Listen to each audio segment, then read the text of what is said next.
Muy buenas noches, amigos, y bienvenidos a una edición más de Enfoque. El pasado 4 de enero, recién comenzado este año 2020, se cumplían 100 años de la muerte de Benito Pérez Galdós, uno de nuestros escritores más universales, canario, nacido en Canarias, aunque pronto afincado en Madrid, y que tuvo una intensa relación con Toledo. De Galdós y de Toledo vamos a hablar en nuestro Enfoque de hoy. El mendigo y el cicerone suelen ser allí una sola persona. Los chiquillos pobres, y aun los que no lo parecen, dedícanse también, si al salir de la escuela tropiezan con algún forastero, al oficio de guías por el rompecabezas toledano. Guerra utilizó los servicios de uno de estos, y pudo llegar a donde quería, rodeando la catedral y acometiendo después el empinado y tortuoso callejón que sube desde las inmediaciones de la Posada de la Hermandad hacia San Miguel el Alto, y enlaza también por otra calleja inverosímil con San Justo y San Juan de la Penitencia. El madrileño se vio en una plazoleta de 3 dobleces, de esas en que los muros de las casas parecen jugar al escondite. Pasó a la calle del Cristo de la Calavera, que culebrea y se enrosca hasta volverse con la del Locum. Vio puertas que no se han abierto en siglo y medio lo menos. El año 2020 ha comenzado con la celebración del centenario de la muerte de Benito Pérez Galdós.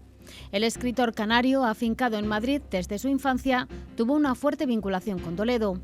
Galdós conoció la ciudad de la mano de grandes amigos como el pintor Arredondo, el fotógrafo Casiano Alguacil o el periodista Santiago Camarasa. En sus estancias en Toledo se hospedaba en una posada ubicada en la calle Santa Isabel o en el conocido Hotel Lino. A Galdós le gustaba conversar y observar, y así fue conociendo Toledo. La huella de Galdós en la capital queda reflejada en su obra. A una primera dedicada a la ciudad, en la que refleja un Toledo decadente y venido a menos, le siguieron otras como El Audaz o la que es la gran novela toledana. El 4 de enero de 1920, Galdós fallecía en Madrid, auxiliado por su gran amigo, el doctor Gregorio Marañón, quien le encargó a Victorio Macho que le realizara una máscara mortuoria. El escultor únicamente pudo realizarle este dibujo a carboncillo. El entierro de Galdós fue un acontecimiento nacional, del que también se hizo eco la prensa toledana. En este año 2020, diferentes instituciones quieren recordar al autor de Fortunata y Jacinta. También el Ayuntamiento de Toledo, que lo va a hacer de la mano de sus contemporáneos, desde las fotografías de Casiano Alguacil a las pinturas de Arredondo. El pasado 23 de enero el Ayuntamiento le dedicó el Paseo de la Virgen de Gracia a Benito Pérez Galdós, recuperando una iniciativa impulsada en la Segunda República. Ángel Guerra, su novela más toledana, puede ser el mejor homenaje para recordar a uno de los escritores españoles más universales.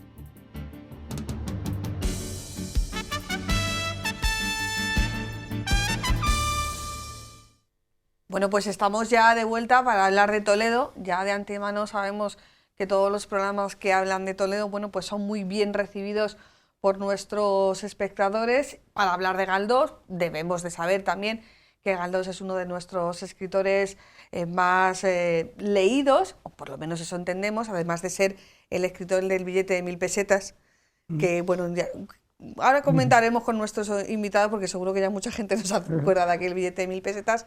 Y para hablar un poco de la impronta de Galdós en Toledo, para ello tenemos con nosotros a amigos galdosianos como son Enrique Sánchez Lubián. Buenas noches. Hola, buenas noches, Ana. Muchísimas gracias por estar Gracias aquí. a vosotros. A Carmen Vaquero, buenas noches. Y a Fernando Martínez Gil, buenas noches. Me decía Fernando cuando le llamaba la semana pasada para preparar el programa, dice: pero si yo de Galdós, dice, yo lector, digo, hombre, lector y algo más, lector hemos sido todos, y conocedores de Galdós yo creo que sois vosotros, y bastantes en diferentes ámbitos que yo creo que vamos a desgranar en los siguientes minutos de televisión.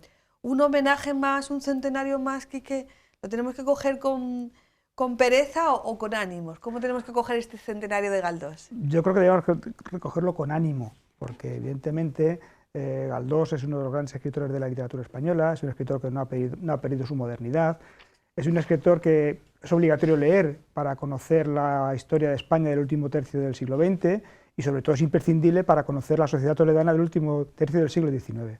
Es lo que refiere del siglo XIX, efectivamente. O sea, que no nos dejemos llevar por esta rutina de los centenarios, de los homenajes en los que a veces caemos, ¿verdad, Carmen, Fernando? Yo sí soy partidaria de celebrar los centenarios, porque si no se olvidan las cosas.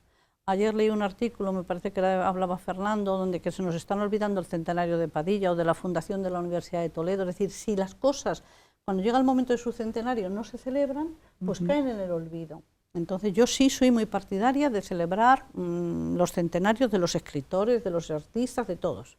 Fernando. El problema es cuando a los historiadores se nos somete a una disciplina de hacernos caso cuando se conmemora algo, no a la historia por sí, porque sea o no interesante o porque nos diga cosas a nuestro presente, sino porque se conmemora una cosa o la otra. Pero tiene razón Carmen, las conmemoraciones y los centenarios son necesarios para recordar cosas que si no pasarían desapercibidas y estarían muy olvidadas. Y en el caso de Galdós, yo creo que además es de justicia, porque es uno de nuestros grandes novelistas, con Cervantes, a la altura de Cervantes, y en su época pues hubo mucha polémica.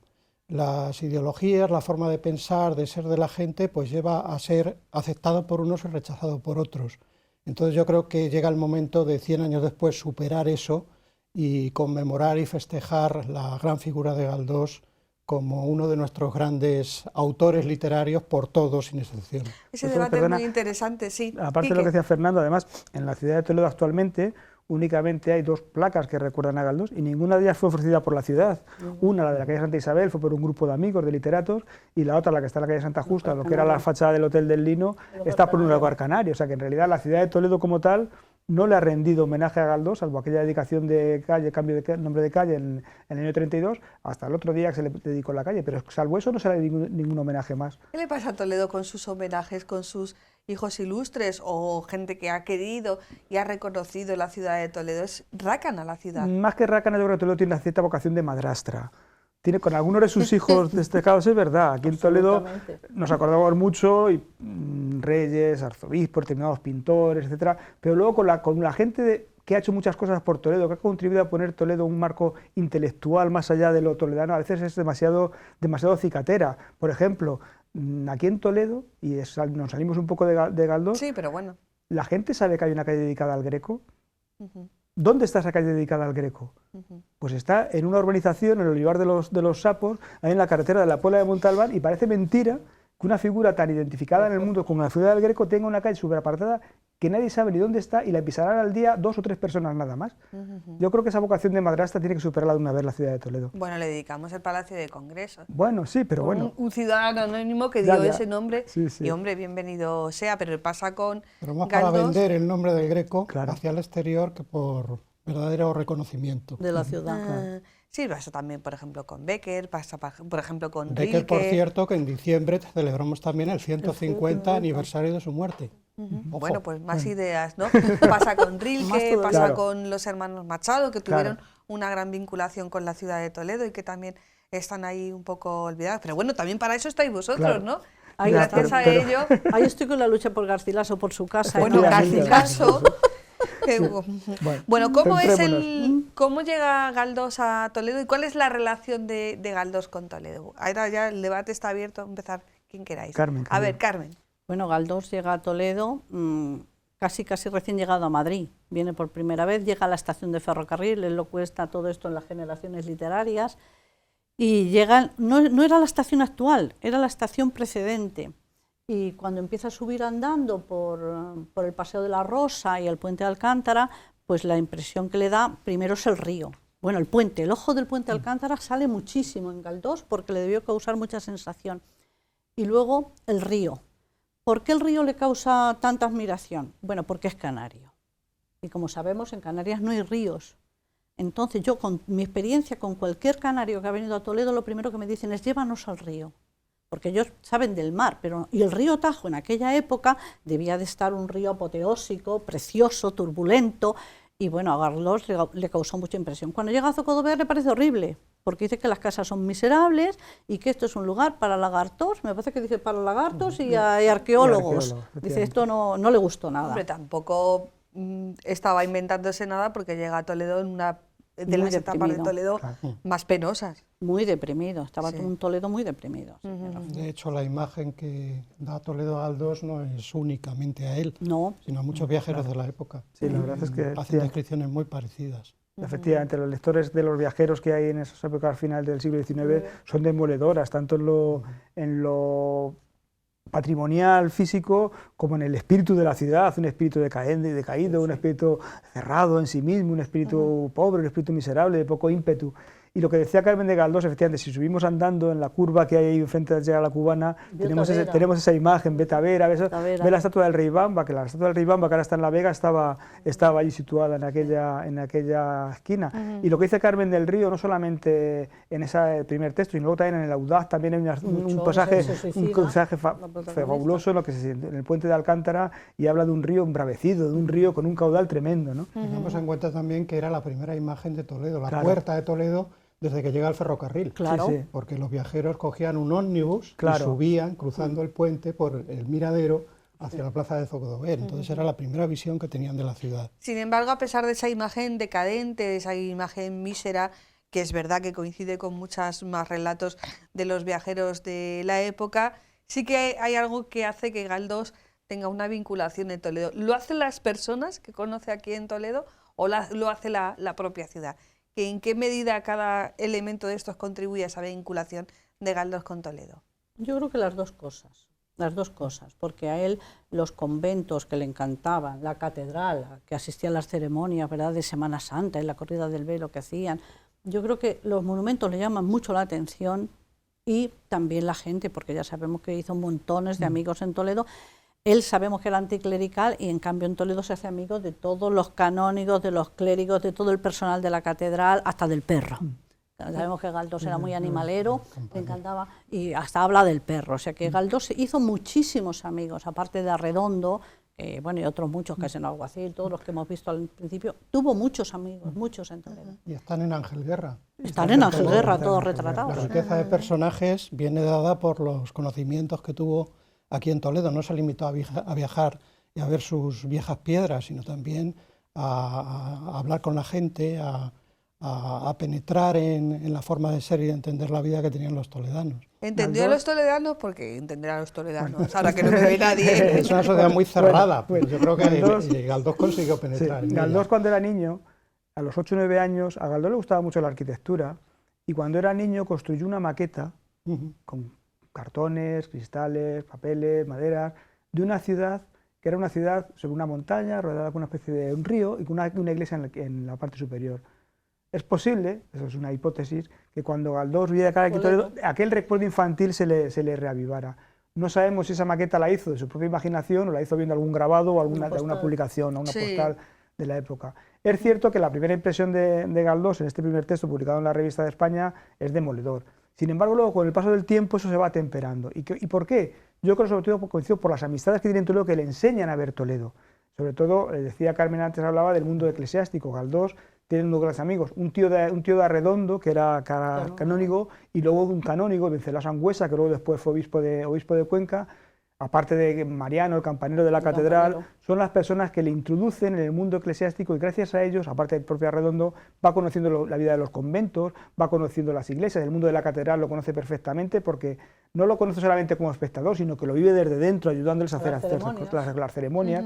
Y todo eso da un retrato de la sociedad eclesial de aquel momento de la época de Toledo que es fantástico. Y parece mentira que para conocer el mundo de la catedral de Toledo, prácticamente desde aquel libro que hizo Blas Ortiz para que Felipe II lo viera, no ha habido ninguna descripción tan profunda como la que hace él, que luego después recoge en cierto modo Blasco Ibáñez con la catedral y luego Urabañez. O sea, para conocer ese mundo, esas tres lecturas son imprescindibles. Yo imprescindibles. comparar con una novela un poquito posterior de Blasco Ibáñez, La Catedral. La Catedral. Bueno, pues para mí la visión de Pérez Galdós es de dentro, Sí, claro. mientras que la de Blasco Ibáñez es de fuera. Es de fuera, desde sí, fuera sí. hacia adentro. Sí, sí. Ya lo habéis mencionado, Galdós era anticlerical. ¿Coincidís plenamente en el juicio? ¿100 años después también? Lo que pasa es que lo de anticlerical es como decir hoy, yo que sé, radical o es uno de esos latiguillos que se utilizan por parte de quien no está de acuerdo contigo para calificarte, pero yo no creo que Galdós fuese de esos anticlericales que parodiaba Buñuel cuando decía mi amigo Liberto y yo íbamos tan tranquilos por la acera cuando de pronto vimos que llegaba en dirección contraria un cura con su sotana. Ante tal provocación, era Sí. una crónica Por de un cierto, el año altercado que el año habían Berlanga, tenido, ¿no? que ya se Es anunció una el sábado. parodia, ¿no? Sí, de Pero yo hecho, creo que mucho- dentro de anticlerical pues había muchísimas cosas. El ser crítico con la Iglesia, pues ya te tachaban de anticlerical. Y hay muchos clérigos en su obra que los Muchísimo. pintan muy bien, como Sí. muy buenos. Claro. Hay otros que no, los pintan algunos como salvajes o como muy aguerridos y muy echados para adelante, en fin, gente un poco atrabiliaria, que eso sí aparece también en Galdós, pero también hay clérigos muy buenos. Ahí está luego Nazarín y todo. Claro, efectivamente. Forma parte un poco de la imagen que tenemos del personaje de Galdós, ¿no? También decían que era muy huraño. Más que Huraño, yo creo que era una persona muy dejada. Estaba dedicada a sus cosas de sus libros, y si no hubiera sido por su sobrino, por Hurtado de Mendoza, seguramente hubiera sido un desastre en lo personal, parecido a Machado, en lo ¿no? económico, Sí, igual, efectivamente. igual. efectivamente. Igual que Antonio Lo del Machado. anticlerical yo creo que forma parte de lo que es el personaje literario que se ha hecho después, porque efectivamente sus posiciones no eran radicales. En ningún momento fue un radical, y de hecho él políticamente evolucionó de una posición del republicanismo, tuvo otra época que se hablaba que podía ingresar en el Partido Socialista y para terminar siendo un liberal. Sobre el tema de su muerte, el tema anticlerical, pues se debatió mucho, sí, en la habitación donde murió Galdós había un crucifijo, no había un crucifijo, ha habido gente que contó que un sacerdote quiso confesarlo, la familia se negó, pero no fue en ningún momento un sectario. Y luego, por ejemplo, el tema en Ángel Guerra se plantea un problema religioso de fondo, ¿no? Entonces, incluso Ángel Guerra, ya, pero habla de una etapa por centrarnos, espiritualista, ¿no? efectivamente, por Claro, centrarnos en la hay. novela toledana, hay un programa religioso importante en el que la forma que tiene la protagonista de Ángel Guerra, y en un momento determinado, creo recordar, Ángel Guerra le dice a Lere, yo creo en Dios, pero no creo como tú, creo de otra manera. O sea, ese debate lo ha tenido siempre En en la ese obra de Galdós. enamoramiento que tienen, que es un Efectivamente. poquito, para las costumbres de la época, un poquito prohibido. Por la diferencia de edad, la diferencia de poquito clase.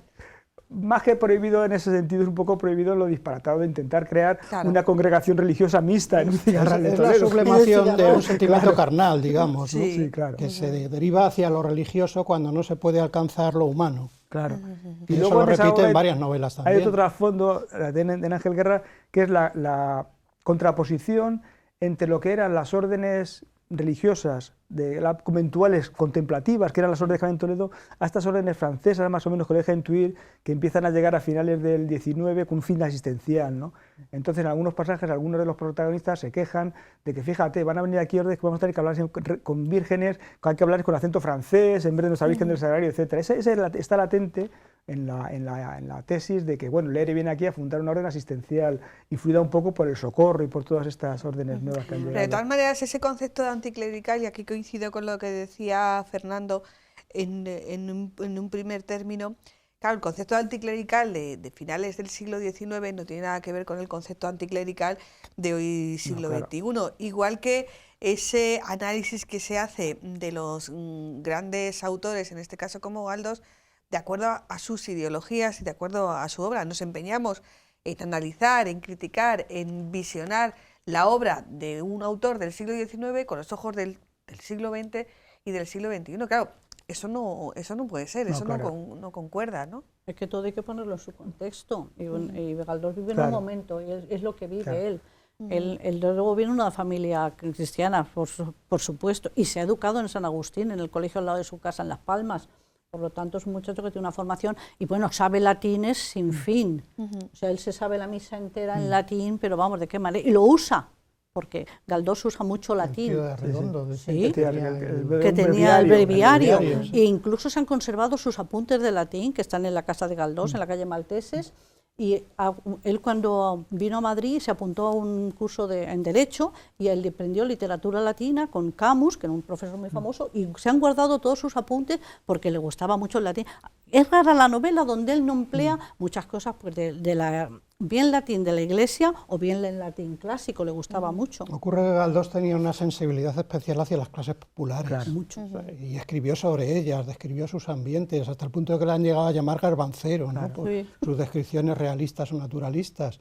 Y tanto se preocupaba que, bueno, pues militó a veces dicen que pudo ser militante del Partido Socialista, no lo sé, No llegó a ser. pero sí fue candidato en la conjunción republicano-socialista. Y claro, esas cosas pues se veían muy mal en los partidos conservadores de entonces. Ya, pero se puede juzgar a un autor se puede juzgar la obra de un autor por su militancia o por su ideología? Yo creo que no se... O se puede escribir, no, como era de este lado, yo ya no lo leo porque soy del No, otro. yo creo que Eso es absurdo. Es una Claro, visión sí. un poco simplista, Sí. pero que cada vez es más habitual en Bueno, pero nuestros yo creo que es días. más habitual ahora que entonces. Yo creo que Galdós Lo leyeron lo todos. leyeron todos, porque evidentemente el universo literario de Galdós es inmenso. Sus personajes son fantásticos. Además, Galdós, que no es que se prodigue en hacer unas tramas importantes, pero lo que sí tiene para mí de su valor su obra es que hay unos personajes que van pasando de una obra a otra, sus personajes se repiten, sus personajes Es un secundarios, universo literario. es un universo que se va entrelazando entre sí y es lo que le da conjunto y unidad a la obra literaria de Galdós. Lo que decía antes Fernando, él no llegó a militar en el Partido Socialista, porque yo he consultado publicaciones en el Socialista en la que dice Galdós al final no ha ingresado y tal igual.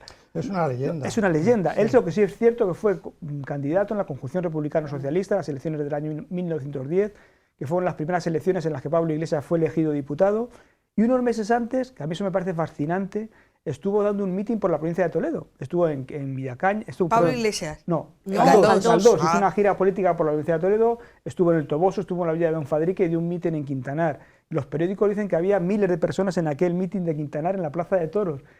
La verdad es que yo tengo la transcripción de lo que él dijo y dijo, pues vengo con fulanito, vengo con menganito y 3 o 4 cosas para andar. Y lo estoy deseando, he ido al pueblo de Dulcinea, a ver si viene la República para desencantar a Dulcinea. Eso fue más o menos. Sí.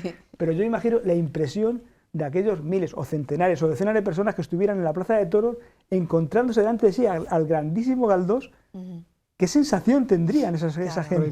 ¿No? Muchos de ellos a lo mejor no sabían ni quién era Galdós ni le habrían leído a Imaginemos que un Galdós. escritor hoy se presenta a las elecciones al lado del otro Pablo Iglesias, Claro, en efectivamente. Podemos. Claro, sí, Pues seguramente sería Anatemizado. anatematizado por una parte Anatematizado rápido. de... Sí, pero yo creo que eso, como decía aquí, que es más habitual ahora, a escribir a una persona por su ideología y a partir de No, su yo creo- ideología yo creo que juzgar también, su ¿no? obra. Claro, También lo era entonces. claro, pero no, de Pero hecho, yo creo que no tanto. no tanto quizás, Porque no. mira, su amistad con Pereda. Efectivamente. Era Sí, pero Pereda. claro, tú lo decías antes, Galdós no era un sectario. Claro que No, no, en absoluto. Entonces, a mí me encantan y yo creo que ojalá hubiera más personas en nuestro país capaces de pensar como piensen, que sean capaces de hablar con todo el mundo.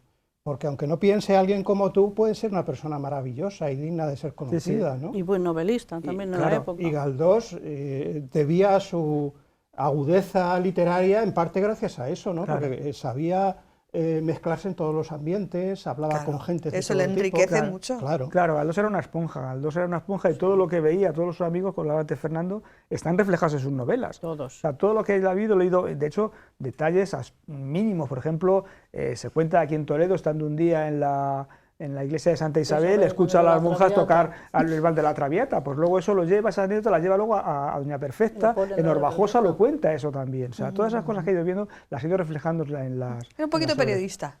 Es Cronista. que él empezó como... Él era periodista, él empezó de periodismo. Él vino a Madrid a estudiar Claro. Derecho, porque tiene un hermano que estaba en el colegio militar, pero él aquello del Derecho no debía gustarlo, no debía interesarle. Y Se se encontró dedicó al con un periodismo. Madrid en pasear en las calles, en ir al Ateneo, conoció a los grandes literatos de la época y empezó a trabajar en los Cronista periódicos. político, Y otra- estaba muy al tanto Sí. de lo Y otra cosa sucedía en que las no se cortes. sabe, bueno, por lo menos comúnmente no se sabe, y es que Galdós fue un gran crítico musical. Sí. No hay que olvidar también su origen canario. Como sabemos, en Canarias son melómanos, les gusta muchísimo la música y temporada de ópera. Y Galdós, cuando viene de Canarias, ya viene imbuido, sabe mucha música, muchísima. Y entonces, cuando llega a Madrid, se hace también crítico musical. Hay un tomo así, enorme. Yo lo he tenido en mis manos, no me lo he leído porque ya no me interesaban mucho las críticas musicales de Galdós, pero tiene un tomazo que se ha reunido de todas las críticas musicales que hizo en Madrid. Y cuenta Marañón que cuando venía a Toledo le encantaba irse al archivo musical de la catedral. De la que se lo catedral. enseñaban Le y gustaba disfrutaba. mucho la música, como buen canario. Igual que él era goloso. Claro, músico y pintor. Dibujaba. Sí, Galdós, dibujaba también. Él- Coloso. sí, Muy sí, goloso, es que los canarios son muy golosos. Y él aquí con el palo duz se volvió loco. Para los de la alberquilla. El palulú, ¿no? De la alberquilla, De la sí, alberquilla. sí. Bueno, vamos a hablar de aquellas personas que le enseñan Toledo, aparte de los ciudadanos anónimos que él se fija, le enseñan Toledo a Galdós. Hemos mencionado algunos, aparte del estamento eclesial, hemos mencionado a Santiago Camarasa, a Redondo, el pintor, a Casiano Alguacil. ¿Cómo eran esos encuentros? Porque él se hospeda normalmente en la Posada del Lino y en la que está aquí en la calle Santa Isabel. Tenía varios sitios. Él Las Hermanas Figueroa, en el Hotel del Lino, en la Alberquilla de Sergio Novales, pasó muchísimo tiempo, además contaban que tenía una habitación reservada para escribir, que escribía al día como 10 o 15, 20 cuartillas. La verdad es que ahora en la Biblioteca Nacional hay una exposición magnífica sobre él, y ver los mazos de cuartillas y solamente pensar que algunas de esas cuartillas pudieran estar escritas en Toledo, pero la verdad es que sobrecoge. En esa exposición, por cierto, también hay su piano, está su piano y están varios de los cuadros que él pintó, unas pequeñas tablitas, unas pequeñas marinas. Aparte de esos alojamientos, en el ciclo para mí, yo creo que el sitio clave, uno de los sitios clave era la Casa de Arredondo, ahí en la calle Real. Allí en su patio todos los días planificaban las visitas que iban a hacer de un día para otro, qué recorridos podían hacer, y yo creo que ese fue el núcleo fundamental. Y luego tuvo otro amigo importante que le aportaba muchísima información, que era Navarro Ledesma. De hecho, cuando está escribiendo Ángel Guerra, son frecuentes las cartas que Galdós le envía desde Madrid a Navarro Ledesma para que le dé detalles de Toledo. Por ejemplo, una le pregunta cómo han vestido el traje de gala de los vargueños, y luego después en Ángel Guerra hace la descripción de un vargueño, que además le da el nombre de Casiano, quizás no recuerdo, Casiano Alguacil, que lo describe perfectamente. Le cuenta si, por ejemplo, los armadores de Santa Justa se alquilan o son alguna forma para... O sea, que se documentaba bien, le gustaba documentarse. Sí. Le pregunta también la distancia que hay entre el puente de San Martín y el Cigarral más próximo, una serie de detalles que luego después lo va incorporando a sus obras. Mira, la relación con mi tío Santiago Camarasa parece ser que fue a colación del Cigarral. Tú sabes que en Ángel Guerra una de las piezas fundamentales es el Cigarral de Guadalupe, o de Monegro, me parece que se llama, ¿no? De Guadalupe, pero le dan dos nombres, me parece. Bueno, pues según parece, ese cigarral lo compró mi tío, y a colación de la compra de ese cigarral, que luego mi tío lo perdió por lo que fuera, ¿no? O lo perdió, no sé, algo pasó en la familia que se perdió, pues se intercambiaron cartas. Yo sé que hubo correspondencia entre mi tío Santiago y Galdós, hablando siempre, parece ser, del cigarral. Pero a nosotros nadie me ha dicho que se conserve, ni tengo noción de que se haya conservado la correspondencia entre Santiago y Camarasa. Sí, pero que leyendo Ángel Guerra pues, lo podemos ubicar, podemos reconocer perfectamente los cigarrales de Toledo, o ese cigarral específico. Además lo dice muy bien cuál es, bueno, tiene nombre actual, o sea, sabemos perfectamente cuál es, ¿sí? Porque era el cigarral de mi tío Santiago. Otros personajes importantes, por ejemplo, Arredondo, bueno, en la calle Real que vivía Arredondo, Santiago Camarasa. Fernando, ¿cuál te destacarías tú de esos amigos que le ayudaron a conocer Toledo? Yo no sé si destacar alguno, es un conjunto, ¿no? Es la convivencia que él tenía en Toledo cuando venía aquí. De Arredondo, por cierto, en la exposición que tú has citado, hay un cuadrito maravilloso al otro lado del puente San Martín, con el fondo de la Vega Baja. Y otra cosa que a mí me llamó mucho la atención de Beruete, una recreación de Orbajosa, la ciudad imaginaria de Galdós. La Ursa Augusta, que yo creo que es Toledo. Nos brinda una imagen de esa ciudad con su iglesia, con su caserío, extraordinaria. Yo me quedé un montón de tiempo mirando el cuadro, aparte del gran retrato de Sorolla, que también está en la exposición. Yo animaría a quien pueda, porque todavía tiene unos días para ver la exposición. Con esto de Orbajosa que decía Fernando es curioso, porque a mí cuando leo Doña Perfecta hay una cierta similitud con el Quijote, porque Orbajosa no lo sitúa ni al norte, ni al sur, ni cerca, ni lejos, es una especie de nebulosa para no decir en un lugar, ¿no? En un lugar, poco más o menos. Sí, pero la llama Urs Augusta, que quiere decir ciudad imperial. Bueno. Y luego dice que es una ciudad que tiene seminario, ayuntamiento, hay muchísimas connotaciones, los datos que da es que, claro, vamos, parece que está clavando Toledo, pero puede que no lo sea. O cualquier ciudad provinciana, ¿no? La Vetusta de Clarín. La trama suele ser la misma, el choque entre el progreso y la tradición, ¿no? Bueno, si saliéramos ahora mismo a la calle y, bueno, preguntáramos a la gente por las obras de Galdós, yo creo que, yo creo que va a salir en primer lugar Fortunata y Jacinta, saldrían los episodios nacionales así en bloque, no uno u otro, y quizás las que son novelas de Toledo, las toledanas, pues no saldrían entre los primeros puestos. Saldría, por ejemplo, Miau, que durante muchos años... Misericordia. Miau durante muchos años se ha puesto como lectura en el grado de secundaria, que yo no sé, aprovechando que está aquí Carmen tantos años dando clase, ¿esto de imponer un libro, tú crees que funciona en los chavales? Yo creo que sí.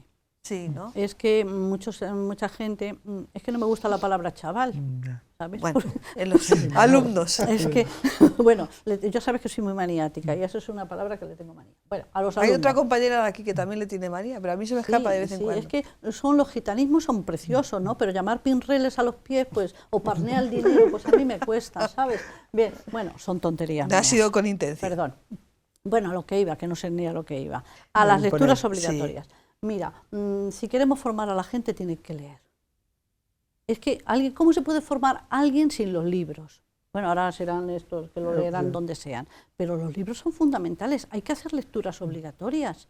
Entonces, como no impongas a la gente leer, pero impuesto incluso, ya creo que hasta por los padres, pues hay que leer cuentos de chiquititos y hay que obligar a los niños a leer un cuento o contárselo tú, tienes dos versiones, o haces.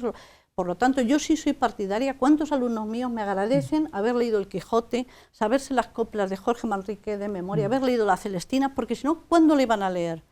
Es que hay mucha gente que si no le empujas no lee. Y si por su familia, por desgracia, no hay hábito de lectura, si en la familia hay hábito, no hay problema, porque el niño va a leer, y el joven, el adolescente y el adulto. Pero como hay familias, desgraciadamente, donde no había ni un solo libro, vamos, ahora mejor sí los hay, pero ha habido familias donde no había un libro, no habían visto un libro ni por el forro. Por lo tanto, yo sí soy partidaria y creo que en las universidades hay que poner listas de libros obligatorios que todo alumno debe leerse. Además de lo que dice Fernando suspira. Es cierto que cuando ves las estadísticas de los hábitos de lectura en España, el mayor grupo de lectores fundamentalmente los niños en edad escolar, luego ya conforme avanza la educación, los grados educativos van perdiendo ese hábito. Yo suspiraba porque si en una universidad se cierra el bar, hay un motín. Pero hay muchas facultades que no tienen librería. No ya la biblioteca, pero librería. Lo que quiere decir, yo recuerdo cuando empezábamos las carreras que nos íbamos a Madrid, a la calle Libreros, a traernos un montón de libros. No había Iberlibro entonces.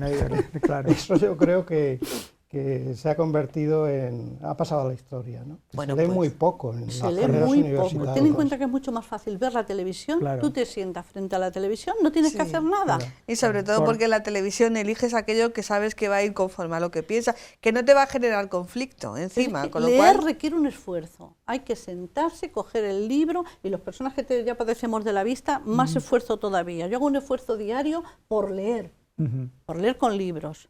Porque es más fácil sentarse frente a la tele y que te lo cuenten. Eso es facilísimo. O ir a la Wikipedia, al móvil, o a la Wikipedia, al móvil. Pues puntualmente ya está. Claro, pero el mantener la atención a lo largo de todo un libro es algo que yo creo que se está perdiendo. Sí. A mí me da pena, pero yo creo que se pierde, ¿eh? Bueno, por volver a Galdós, en tu pregunta, un par de cosas. Un par de cosas al hilo. Primero, de lo que hablaba Carmen de leer, el primer texto de Galdós, el de Toledo, su historia y su leyenda, la genealogía artística de Toledo, se publicó en prensa en el año 1870 y luego después de la muerte de Galdós fue cuando ya se compiló en un ejemplar, en los años 20, en el 24 creo que fue. Y cuando se hizo aquí en Toledo, desde la revista de tu tío, se planteó la obligatoriedad, la posibilidad de que en todos los colegios de Toledo fuera de lectura obligatoria, ¿no? Pues sí. Pues ello se debió quedar como otras cosas más en aquellas aguas de borrajas. Seguro que estaba el estudio en una comisión. Claro, y luego si hubo una comisión se perdió. Y luego respecto a la pregunta tuya, y ahí sí me gustaría luego darle un paso a Fernando.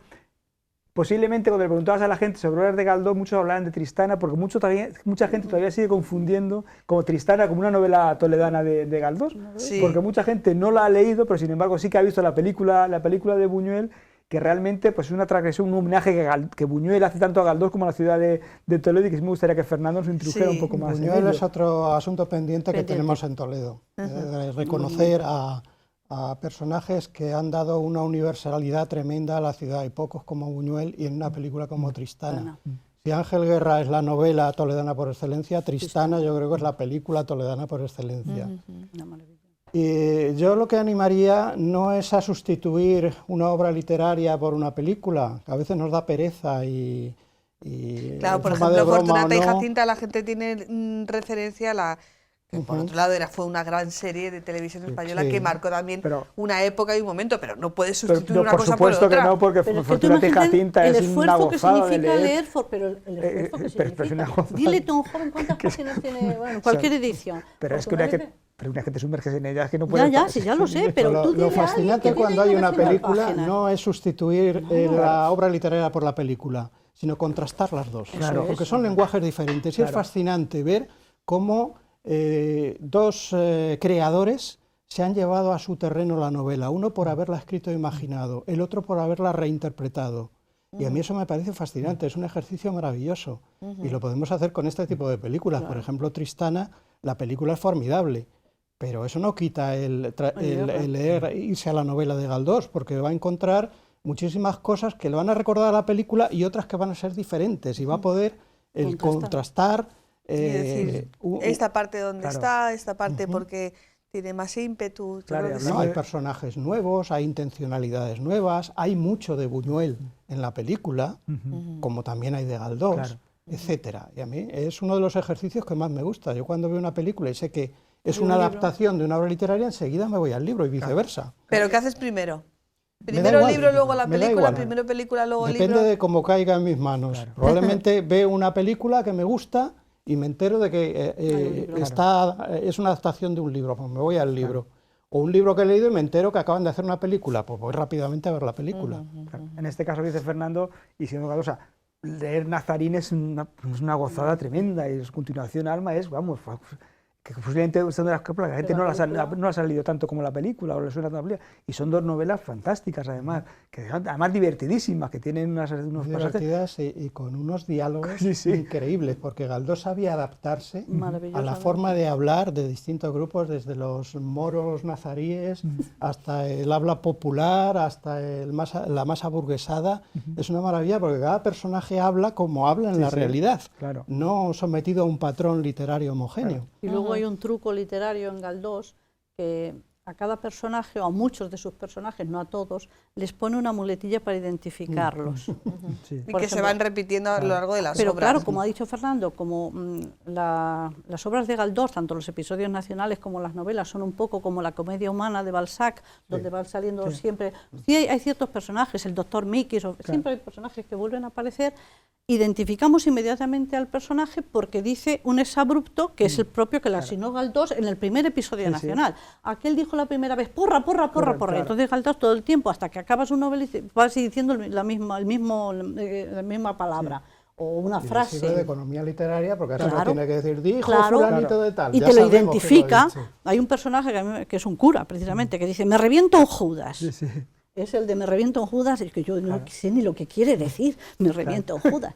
Pero desde luego expresión propia y personal y popular es, ¿no? Sí, pero bueno, yo no lo había oído nunca. Eso no es ideado por el escritor, eso seguro que es copiado. No, sí, yo creo que Galdós todo lo tomaba de la realidad, por eso es un autor realista, frente a los anteriores románticos, que estaban con la Edad Media dándole vueltas, no, este es realista. Y entonces él oye, yo creo que Galdós tenía un oído... Era músico y le gustaba mucho la música, tenía un oído perfecto. Él escuchaba algo y se conoce que lo apuntaba o lo retenía y decía, esto se lo voy a adjudicar yo a esta señora. Y hay señoras que dicen todo el día Jesús, José y María. Realista y, si me permitís, surrealista. Porque hay momentos en que son auténticamente surrealistas, que es lo que creo que le llamó la atención a Buñuel, entre otras cosas, ¿no? En Ángel Guerra hay momentos verdaderamente surrealistas, cuando Don Pito sale en Madrid a ver llegar el mar, ¿no? Que está subiendo la marea. O cuando le ofrece parte de su carne, el Ere a Ángel Guerra, o incluso los últimos episodios nacionales, donde se personaliza hasta la propia historia, ¿no? Doña Clio, la madre historia. El personaje de Don Pito, que es tan encuadrado en Toledo, es tan anacrónico, tan fuerte. Es un marinero. ¿Qué pinta aquí? ¿Qué pinta en Toledo?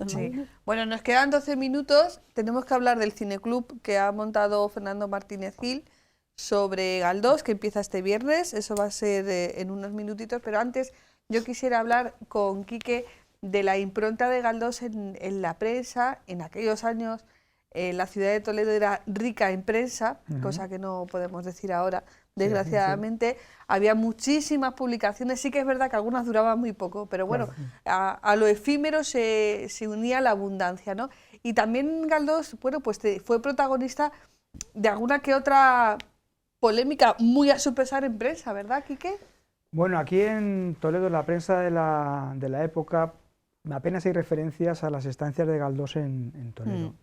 Una de las primeras referencias que hay ya son posteriores, del año 3, o año 1 en 3, cuando se estrena en Madrid Electra, que fue un escándalo, está considerada su obra paradigma de su anticlericalismo, fuera o no fuera anticlerical, Cuando se estrena Electra en Madrid, en el Teatro Español, al terminar la obra, la gente lo lleva a volandas hasta la Puerta del Sol, dando vivas a la República. De ahí viene en gran parte lo de anticlerical. Claro, cuando aquí en Toledo llega unos meses después la obra, se pone en escena en el Teatro de Rojas, el arzobispado, según cuenta la prensa de la época, advierte a los sacerdotes que en sus parroquias digan a sus parroquianos que no asistan a sus feligreses, que no asistan a esas representaciones. En la prensa se cuenta que la representación llegó a efecto y que los asistentes se entretenían en los entreactos cantando el himno de Riego. Otra cosa que ya es magnífico de ver en el Teatro de Rojas. Desde un punto de vista técnico y artístico, la crítica teatral es bastante mediocre. Luego hay otro episodio que vuelve a surgir en cuanto al año 14, creo que es, en que hay una suscripción nacional, porque Galdós, como decía antes, debió ser bastante dejado para sus cosas económicas y sus cosas personales. Entonces hay una suscripción nacional intentando sacar dinero para que en los últimos años de su vida pues tenga una posición más o menos acomodada, o más o menos pueda tener decentemente. Y entonces eso se debate en el ayuntamiento, en el que el ayuntamiento contribuye a aquella suscripción nacional y no sale adelante. Y luego después es cierto que cuando fallece en el año 20, en enero del año 20, hemos visto antes en las imágenes introductorias unos recortes del Eco Toledano, en que se reconoce a Galdós como el maestro, y sin embargo en las páginas del Castellano se le dice que bien, lo decíamos antes, fue un sectario, pero que bueno, que había ciertos sentimientos anticlericales y que por eso el sector católico de la ciudad, cuando en el año 12-13 se planteó la posibilidad de que Galdós fuera el premio Nobel, no le apoyaron. Y eso es curioso, porque uno ve la prensa de aquellos años y se sorprende porque en toda España la prensa más o menos católica apostó frente a Galdós por Menéndez Pelayo, para que le concedieran el premio Nobel. Y entonces en la prensa toledana, tanto en la prensa del Castellano, que era editada por el arzobispado, como en el Porvenir, que era un periódico de tendencia carlista, se publican cartas en diferentes idiomas, en francés y en inglés, para que los toledanos escriban a la Academia Sueca apoyando la candidatura de Menéndez Pelayo en vez de la candidatura de Galdós. Por eso hablaba yo de justicia. Claro. 100 años después, luego, al final, debemos un Nobel a Galdós. Menéndez Pelayo se murió en el intento y al final el Nobel fue para un escritor húngaro o polaco. Pero luego ellos eran amigos, ¿no? Claro, ellos en Santander, lo que comentaba antes, en Santander, Galdós en Santander tiene su casa de verano, San Quintín, y allí sus amigos del alma eran Pereda, y el padre de Marañón y Menéndez Pelayo eran sus amigos del alma. Lo que pasa es que la de Menéndez y Pelayo era una candidatura un poco artificiosa, claro, ¿no? Porque no daba el perfil de un premio claro, Nobel. Él no era un autor literario, era un sabio. Era un sabio, efectivamente, sí, sí. En cuanto a lo de vivir bien y el dinero, yo te diré que Galdós fue rico, claro, inmensamente rico. O sea, que en vida tuvo reconocimiento económico, popular y económico. Yo creo que de los pocos en esa época, Galdós llegó a ser millonario, porque los episodios nacionales, la primera serie y la segunda, le dieron dinero sin fin. Pero murió pobre, murió muy mal, hubo que hacer una suscripción. Bien, ¿qué pasó? Que era un bon vivant. Claro. Es que Galdós vivía de maravilla, venía a Toledo y se ponía de perdices y mazapán, y en los mejores restaurantes, en el Granullac, en el Labrador, vivía, aparte de eso, las señoras que mantenía. Efectivamente. Porque Garcilaso. Pobre Garcilaso. Pobre Garcilaso. Te traiciona tu subconsciente. Me traiciona tu emocional. Mira, Galdós tenía amantes sin fin, porque era un mujeriego, le gustaban las faldas muchísimo, y mantenía con piso y todo, o sea, piso, comida, el niño, la niña, era una niña, ¿no? La de Lorenza María. Sí. Bueno, entonces tenía amantes en Santander, amantes en Madrid, bueno, ¿qué voy a decir de las actrices? Y hasta de doña Emilia Pardo Bazán, ¿no? Que le llamaba de todo, bueno, en gallego. Bueno, entonces, ¿qué pasa? Que Galdós vivió, mira, tenía una mano espléndida y tenía un agujerito aquí en la mano. Sí. Entonces, todo lo que ganó muchísimo, ¿qué hizo? Gastárselo. Se lo gastó, hizo muy bien. O sea, era su modo de vida, a él le gustaba vivir muy bien, comer de maravilla. Viajó también. Bueno, viajar, eso le encantaba viajar.